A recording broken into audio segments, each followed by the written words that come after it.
story has a beginning, a middle, and an end.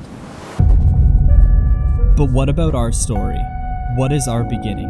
Is our origin found in an incidental process, or is there something more to why we are here?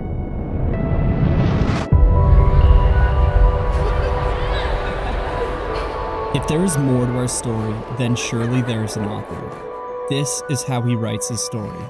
In the beginning, God created the heavens and the earth and all that was on the earth. He created male and female in his image as spiritual beings tied to God in a perfect relationship, created with love, and we were made to worship our Maker.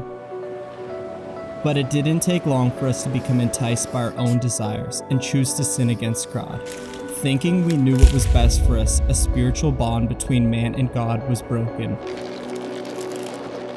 and God's perfect creation fell into chaos, disaster, disease, and eternal death.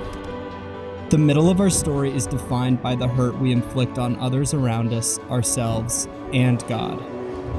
No matter how many times we tried to live the way God intended for us, we all failed.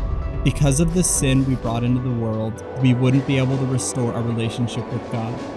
The result of this is eternal death and suffering. But that's not where our story has to end. What if someone else lived up to what God had intended? Jesus Christ, the Son of God, was the only one to remain in a perfect relationship with God. He was God himself, taking on flesh of his own creation, without sin, stepping into history and becoming a part of our story. He came and showed us a different way of living, being a servant, fellowshipping with the loaves of society, denying the temptations of this world, and sacrificing himself. He gave up his own life so that the punishment we deserve would be paid in full by his perfect life and sacrifice.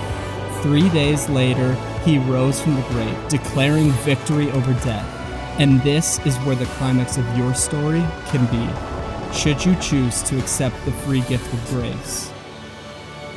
And as for the rest, well, the rest is just falling action as we await the return of our King.